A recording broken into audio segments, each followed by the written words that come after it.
বউ যদি কিস্তি তোলে বউকে আজকে নিষেধ করে দিবেন, যদি কিস্তি বন্ধ না করে বউ তালাক দিতে হবে। এ বউ হস্তিনী, এ বউ কি? এ হস্তিনী, একে রাখা যাবে না। হস্তিনী বউ সংসারের ক্ষতি করে। আল্লাহ রসুল বলেছেন সোম ফি সালাসা, ধ্বংস তিনটাতে আছে। ফিলমারাতে ও দারে অল ফারাসে, বইয়ে ক্ষতি আছে, বাড়িতে ক্ষতি আছে, আর ঘোড়াতে ক্ষতি আছে, ধ্বংস আছে। বইয়ে ধ্বংস কি? ছেলে মেয়ে হয় না, বন্ধা। বইয়ে ধ্বংস কি? এই যে কিস্তি তুলবেই, এ বাড়ি ও বাড়ি যাবেই, তাকে বেড়াতে ভালো লাগে, আর স্বামী কাপুরুষ এই জন্য ঘুরে বেড়াই। বলতে পারেন না দাঁত খুলে দেবো একবারে, হিসাব বানা। আল্লাহ নবী বলছেন ইয়া মাশারা সাবাব, ও যুবক দল, মানিস্তা তো মিনকুমুল বাত ফালিয়াদা জাওয়াজ, তোমরা যারা বউ লালন পালন করতে পারবা তারা বিবাহ করো।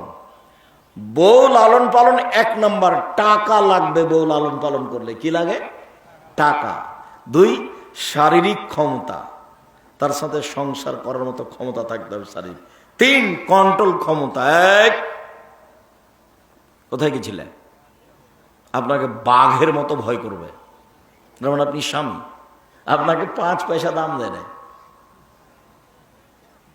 ও 5 পয়সা দাম না দেখ, তবে আপনি তাকে তালাক দিতে পারেন, এই অধিকার আপনার আছে। হ্যাঁ, ওরও অধিকার আছে তালাক নিতে পারে। কাজীর কাছে গিয়ে 3 তালাকের একটা খোলা তালাক ঘোষণা দিই, আপনার কাছে পত্র পাঠিয়ে দিবে যে আমি আর একজন স্বামী ধরবো, মর্মে আপনাকে ছেড়ে দিলাম। তবে আপনি পুরুষ, কেন যে এভাবে বসবাস করেন আমার বুঝে আসে না। কেন যে আপনার বউ মাঠে কাজ করতে যায়? এটা আবার জয়পুরহাট। আব্দুর রাজ্জাক সাহেব জয়পুরহাট মানে কি বলতে চাইলেন? মানে অনেক মহিলা মাঠে কাজ করতে যায়, এটা বলতে চাইলাম। অনেক মহিলা মাঠে, না না না না, আমাদের এলাকায় যায় না। ভালো কথা, যায় না, ভালো ভালো না গেলেই তো হলো। তো এটা আবার জয়পুরহাট, বগুড়া, এটা বলে কি বললেন? এটা বলে বললাম যে বাড়ি ঘেরা নেই, ফাঁকা জায়গাতে বউ রান্না বান্না করে। তো চাঁপাইনবাবগঞ্জ এরকম নাই? জি না, বাড়ি চতুর্দিক ঘেরা আছে, ইট দিয়ে না হয় চট ছালা দিয়ে একটা দরজা আছে, সেখানে আসসালামু আলাইকুম বলে ঢুকতে হবে। আপনার দরজাই তো নাই, সালাম দেব কোথায়? আপনার বাড়ি ঘর সাতক্ষীরার মতো। সাতক্ষীরা মানে ওইদিকে একটা ঘর, এদিকে একটা ঘর, মধ্যে গরুর গাড়ির রাস্তা। অথচ জয়পুরহাটের জমিতে 3টা ফসল হয় বছরে। কটে? 3টা, মানে উর্বরতায় খুব বেশি। চাঁপাইনবাবগঞ্জ বছরে 1টা 2টা, আগে হইতোই না।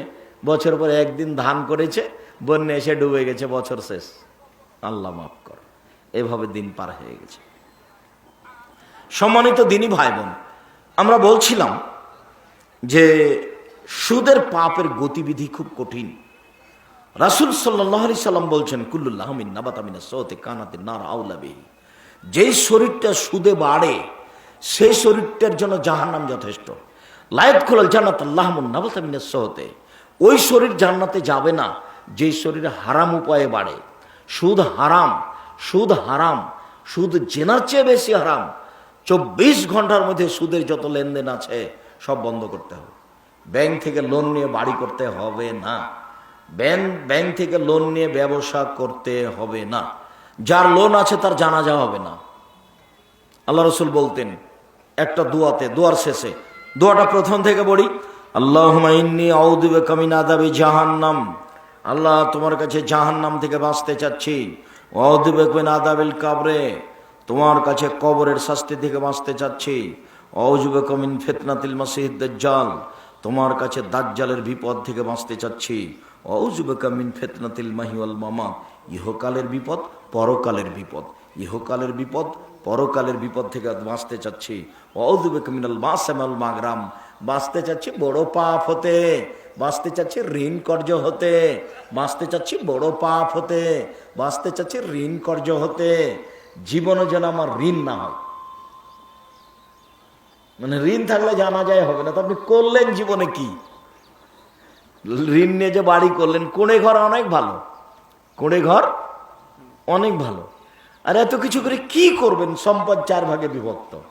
আল্লাহ নবী বলেন মানুষের সম্পদ কয় ভাগে বিভক্ত? 4 ভাগে। 1, মা আকালা ফাবনা, যা খেলো তা পায়খানা, যা খাবে সেটা কি? পায়খানা। লাবেসা ফাবলা, যেটা পড়লো সেটা পুরাতন, ছিঁড়ে যাবে। 3 ওমা আতা ফাক্তানা, যেটা দান করলে সেটা জমা হলো। 4 ওমা সেওয়া দারে কাফা জাহেবুল্লিনাসে, বাকি যা থাকবে তা মানুষে ভাগ করে নিবে, প্রয়োজনে মারামারি করে, প্রয়োজনে মামলা করে।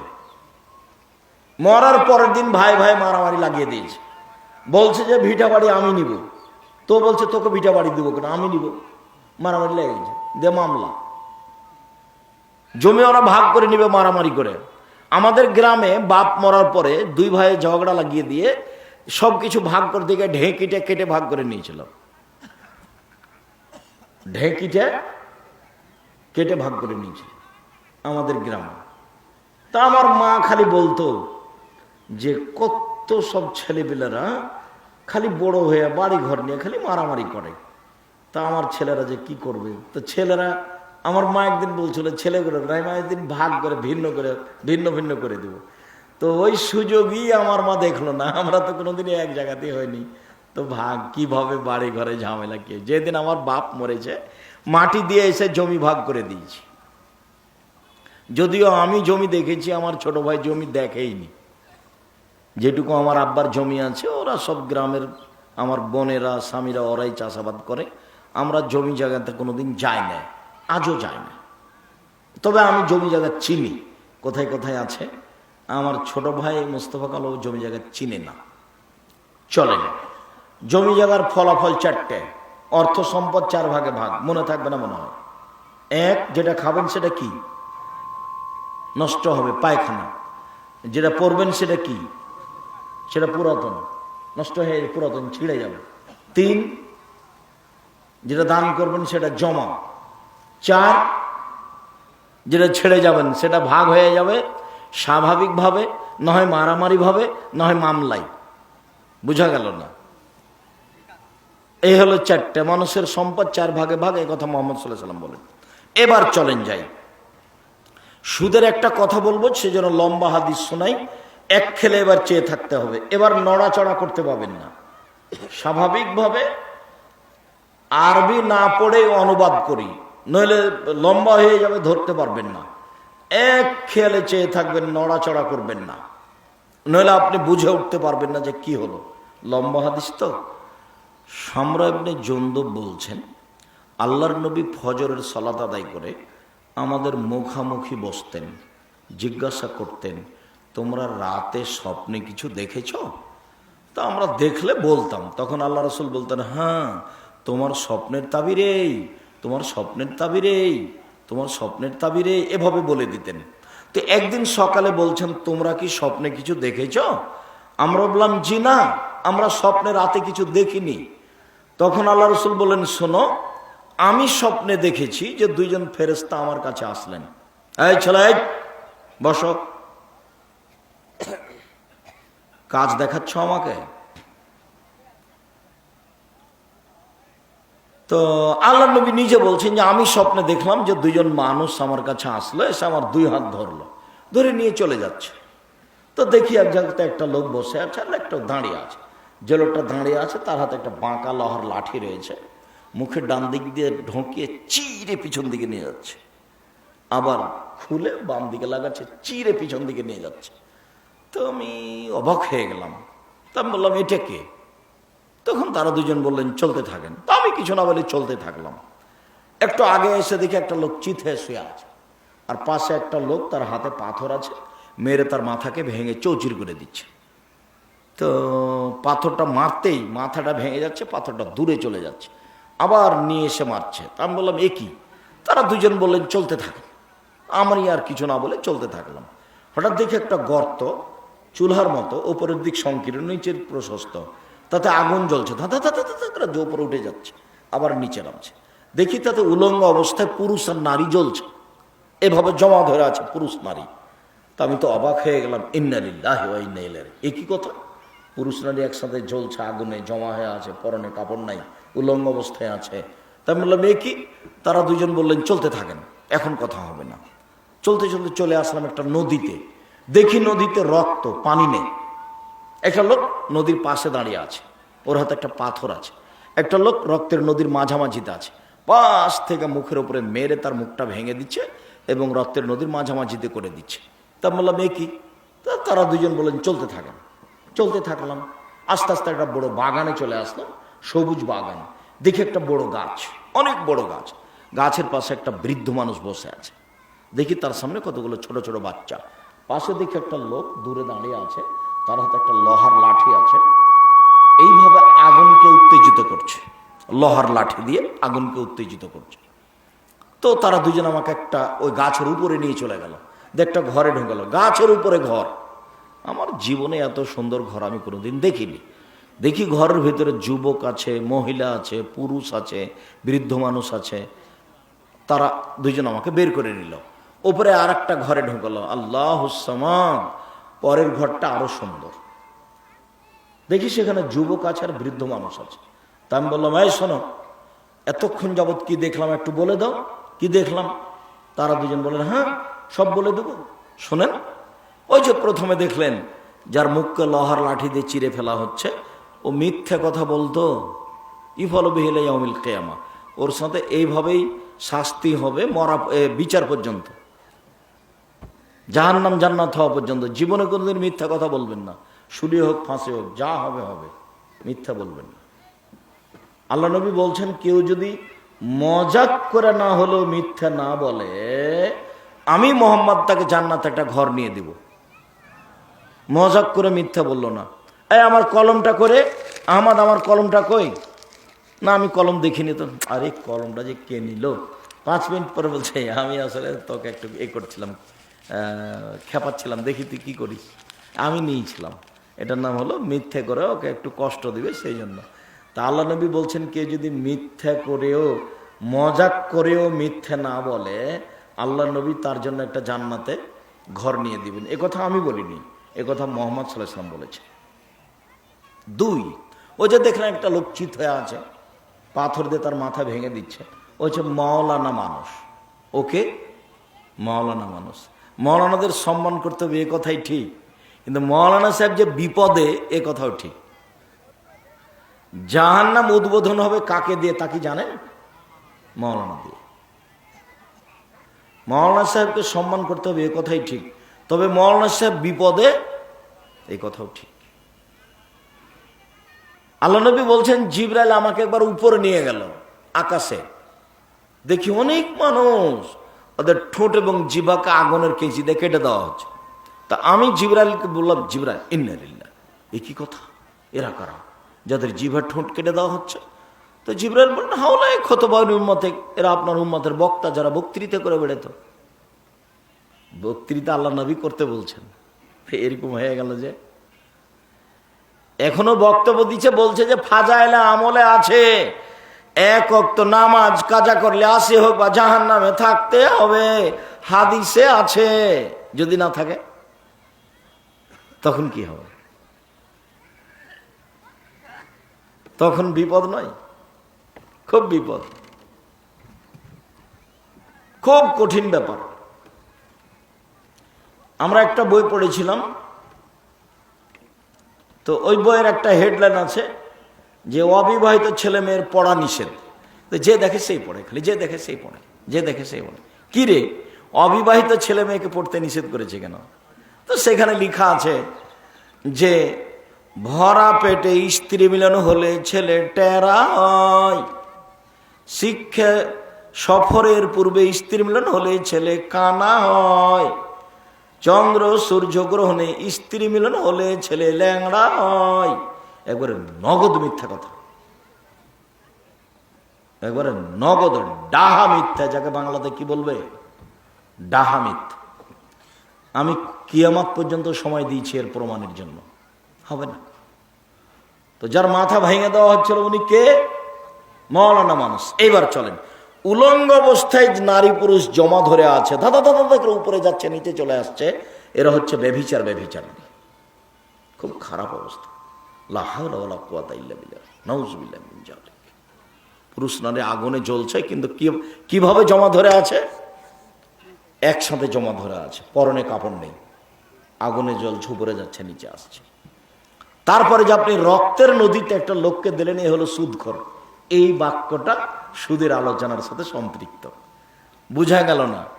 যে লোকটা রক্তের নদীতে পড়ে আছে, ও কে? সুদখোর, ওকে মারা হচ্ছে। যে সুদ খাবে সে কোথায় থাকবে? রক্তের নদীতে। পাশ থেকে ফেরেশতা তার মেরে মুখ ভেঙে দেবে একবারে। এটা হলো বুখারী মুসলিমের হাদিস। 24 ঘন্টার মধ্যে সুদের লেনদেন বন্ধ করতে হবে। যারা আমার সামনে আছেন তাদেরকে বলছি, যারা অনলাইনে আমার সাথে আছেন সারা পৃথিবীর যে কোনো প্রান্ত থেকে, এবং যারা আমার এই বক্তব্য শুনবেন তাদেরকে অনুরোধ জানাচ্ছি, 24 ঘন্টার মধ্যে সুদ থেকে ফিরে আসতে হবে। যত কিস্তি লেনদেন আছে সব বন্ধ করতে হবে। বউ কথা না শুনলে বউ হুস্তিনি, তাকে তালাক দিতে হবে, এ কথাই ঠিক। তবে তালাক দিতে আমি আদেশ করিনি, এটা আমার পরামর্শ, এটা আমার পরামর্শ। এ বউ নিয়ে চলে কি হবে? কেন কিস্তিতে নাম দিয়েছে? দিবে কেন? ভিক্ষা করে খাবো। উপার্জনের প্রথম পথ হলো জমিদারি। আমার বাপের জমি আছে 100 বিঘা 200 বিঘা জয়পুরহাট জেলায়, চাষাবাদ করে খাবো। লিজ দিব, লিজ, লিজ যায়, লিজ বুঝেন তো? হ্যাঁ, পত্তন মানে টাকাও শেষ, জমিও শেষ। 1 বছরের জন্য এই জমি 20,000 টাকা, টাকা নিয়ে আপনি 1 বছর পাস, জমি আপনার আবার। এনা হলো লিজ। দেন, বাপের জমিদারি আছে, জমিদারি করে খান, সমস্যা নেই। নাহলে ব্যবসা করে খান, সমস্যা নেই। নাহলে দিন মজুরি করে খান, সমস্যা নেই। বলেন তো উপার্জনের শেষ পথ কি? ভিক্ষা। ভিক্ষা করে খেতে রাজি আছি, কিস্তি তুলে বাঁচতে রাজি নই। কিস্তিতে টাকা উঠে বাঁচতে রাজি নই। ওই পথে বাঁচবো না। মরতে যেহেতু এসেছি, বাঁচতে আসেনি, কাজে ওই পথ দিয়ে বাঁচতে রাজি নই। মরতে আসেনি, মরা তো লাগবে একদিন। তো যে কয়েকদিন বেঁচে আছি সেই কয়েকদিন ভুল পথে বাঁচতে রাজি নই। 24 ঘন্টার মধ্যে কিস্তি বন্ধ করতে হবে, সুদের লেন বন্ধ করতে হবে। ব্যাংকে টাকা রেখে দিয়েছে 20 লক্ষ, প্রতি মাসে আছে 10,000। কত সুবিধাজনক ব্যবসা রে, কোনোদিন ক্ষতি হয় না, টেনশন নাই, মাস গেলে টাকা। ধর্ম পাগল হয়ে গেছে। ধর্ম রাজশাহীর চাঁপাইনবাবগঞ্জের হাওয়াই লাড্ডু, दोनों हाथ में लड्डू है, जो चाहे इसको खा ले, जो चाहे उसको छोड़ दे। টাকা ছিল রিটায়ার্ডের 30 লাখ, ব্যাংকে রেখে দিয়েছে, প্রতি মাসে 20,000, প্রতি মাসে 20,000, প্রতি মাসে 30,000। ধর্ম পাগল হয়ে গেছে। জি না, ওই টাকা দিয়ে ব্যাংকে রেখে সে টাকা উপার্জন করা হারাম। দেখি কোন মায়ের বেটার বৈধতা দিতে পারে? ভুল হিসাব, ভুল হিসাব। সুদ, সুদি। ব্যাংকের সাথে লেনদেন করে আপনি বলবেন আমি বৈধ পথে আছি। কে বলল আপনাকে এটা? যিনি বলেছেন তিনি ভুল পথে আছেন, তাকেই তোবা করে আসতে হবে ফিরে। 16 বছর ছাত্র জীবন, 34 বছর শিক্ষক জীবন, 26 বছর থেকে ফতোয়া লিখি। জাতির উপকারে আছে, জাতির ক্ষতি করার জন্য। জাতির যদি রাস্তাঘাট করে দিতে না পারি, জাতির যদি স্কুল কলেজ করে দিতে না পারি, জাতিকে চূড়ান্ত সঠিক ধর্ম দিতে পারবো ইনশাল্লাহ। ধর্মের ব্যাপারে ফাঁকি দিয়ে জাতিকে, ফাঁকি দিয়ে পরকাল হারাতে রাজি নয়। তারপরে যে আপনি দেখলেন একটা বড় গাছের পাশে বৃদ্ধ মানুষ, উনি হলেন ইব্রাহিম আলাইহিসসালাম। ওই যে দেখলেন কতগুলি ছেলে, ওরা হলো সবার ছেলে, জান্নাতে যাবে ওরা। পাশে যে একটা লোক দেখলেন, তার হাতে একটা লোহার লাঠি রয়েছে, আগুনকে উত্তেজিত করছে। উনি হচ্ছেন জাহান্নামের মালিক। আপনি যে প্রথম ঘরটাতে ঢুকলেন, এটা সাধারণ মোমেনের ঘর। এখন যেটা থেকে বের হলেন, এই যে এখন, এটা হলো শহীদদের ঘর। এই যে আমি আপনার ডান হাত ধরে আছি, আমি হলাম জিবরাইল। এই যে আপনার বাম হাত ধরে আছেন, ইনি হলেন মেকাইল। আপনি মাথাটা একটু উপর দিকে করেন তো। করলাম। এই যে এটা সুন্দর ঘরটা আপনার। ও, এটা আমার ঘর। তাহলে তোমরা ছেড়ে দাও, আমি ঘরে ঢুকে যাই। না না না না না, আপনার বয়স বাকি আছে। যেদিন আপনার বয়স শেষ হয়ে যাবে, সেদিন আপনি এই ঘরে চলে আসবেন। বুখারী। সম্মানিত দিনী ভাই বোন, আপনাকে সুদের আলোচনা শোনানোর জন্য যাতে একটা অংশ আছে, সেটা হলে এই রক্তের নদীতে পড়ে থাকবে। ঘুষের ব্যাপারে বলেছেন আল্লাহ রসুল, রাসেল মুরতাসি আল্লাহ আল্লাহ রাসেল মুরতাসিয়া। আল্লাহ অভিশাপ করেছেন যে ঘুষ দেয় যে নেয়, যে ঘুষ দেয় যে নেয়। ঘুষ দেওয়া হারাম, ঘুষ নেওয়া হারাম। ঘুষ দিয়ে কিছু করতে চাইবেন না। আল্লাহ তুমি আমাদের প্রতি সহায় হও, আমরা যেন তোমার রাসূলের পদ্ধতি অনুযায়ী চলতে পারি। আল্লাহ তুমি তৌফিক দান করো।